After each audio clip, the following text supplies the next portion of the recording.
வணக்கம், welcome to S2C cooking. இன்றைக்கி நம்ம பார்க்க போகிற ரெசிபி எக் மேகி மசாலா. எப்படி பண்ணுறது பார்க்கலாம் வாங்க. நான் ஒரு மீடியம் சைஸ் வெங்காயம், 3 பல் பூண்டு இது மாதிரி பொடியாக நறுக்கி வச்சுருக்கேன். 2 முட்டை எடுத்து வச்சுருக்கேன். ஒரு கடாயில் நான் இன்றைக்கி 2 பீஸ் மேகி மட்டும்தான் பண்ண போகிறேன். அதனால் ஒரு 3 ஸ்பூன் எண்ணெய் இது மாதிரி ஊற்றிக்கிறேன். 3 ஸ்பூன் இல்லைன்னா 4 ஸ்பூன் கூட ஊற்றிக்கலாம், அதுக்கு மேலே வேண்டாம். எண்ணெய் கொஞ்சம் சூடான பிறகு நம்ம அரிஞ்சு வச்சுருக்க வெங்காயம் பூண்டு இது ரெண்டுத்தையும் சேர்த்து நல்லா வதக்கிப்போம்.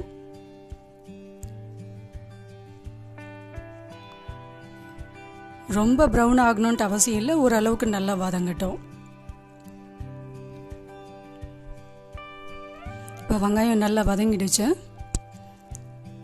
ஒரு சின்ன ஸ்பூனால் ஒரு அரை ஸ்பூன் மஞ்சள் தூள் இதோடு சேர்க்குறேன் நான்.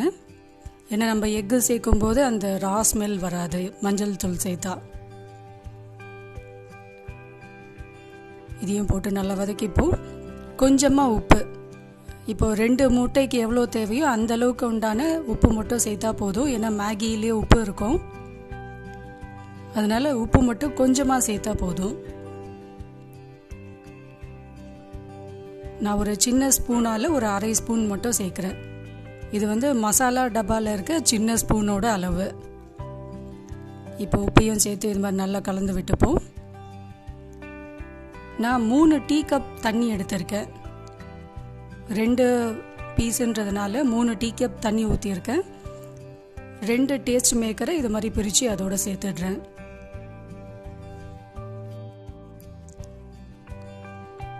ஒரு அரை டீஸ்பூன் சிக்கன் மசாலா மட்டும் சேர்த்துப்போம், கொஞ்சமாக சேர்த்தா போதும்.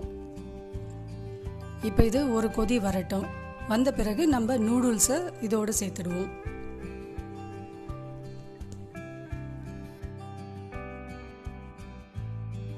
இப்போ தண்ணி கொதிக்க ஆரம்பிச்சிடுச்சு.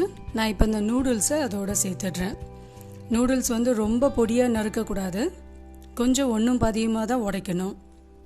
ரொம்ப தூளாக உடைச்சோன்னா அதுக்கப்புறமா ஜாம் மாதிரி ஆகிடும்.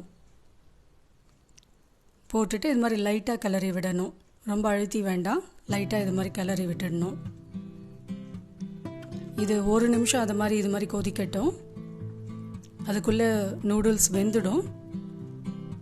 அந்த தண்ணி இருக்கும்போதே நம்ம 2 முட்டையை இப்போ உடைச்சி அது மேலே ஊற்ற போகிறோம். முட்டையை பீட் பண்ண வேண்டாம், அப்படியே விட்டோம்னா ரா ஸ்மெல் வராது, சாப்பிட்றதுக்கு ரொம்ப கம்ஃபர்டபுளாக இருக்கும். முட்டையை அடித்து ஊற்றினோன்னா ரா ஸ்மெல் வரும், சிலருக்கு அது மாதிரி இருந்தால் பிடிக்காது.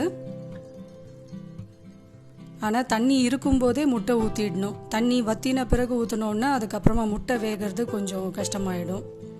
ஸோ இப்போ தண்ணி இருக்குது, அதனால் நான் இது மாதிரி உடச்சி ஊற்றிடுறேன். ஊற்றிட்டு இது மாதிரி லைட்டாக கிளறி விட்டுடுவோம். ரொம்ப அழுத்தி வேண்டாம், லைட்டாக கிளறினா போதும். அந்த சூட்லேயே பார்த்திங்கன்னா அந்த முட்டை நல்லா வெந்துடும். இப்போ நான் அடுப்பை மீடியம் ஃப்ளேமில் தான் வச்சுருக்கேன். முட்டையை ஊற்றின பிறகு 1 நிமிஷம் இருந்தால் போதும். அடுப்பை மட்டும் ஆஃப் பண்ணிவிட்டு அது ஒரு 1 நிமிஷம் இல்லை 2 நிமிஷம் அடுப்புலேயே இருக்க மாதிரி பார்த்துப்போம். அதுக்கப்புறமா எடுத்து சர்வ் பண்ணிடலாம். உடனே இறக்கி வச்சிடாதீங்க, அடுப்புலேயே 1 நிமிஷம் அது மாதிரி இருக்கட்டும்.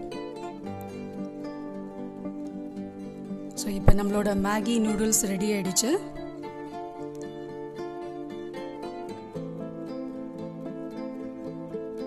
இந்த மாதிரி பண்ணால் உங்களுக்கு அந்த எக்கோட ஸ்மெல்லும் வராது, நல்லாயிருக்கும், சாப்பிட்றதுக்கு ரொம்ப டேஸ்டியாக இருக்கும்.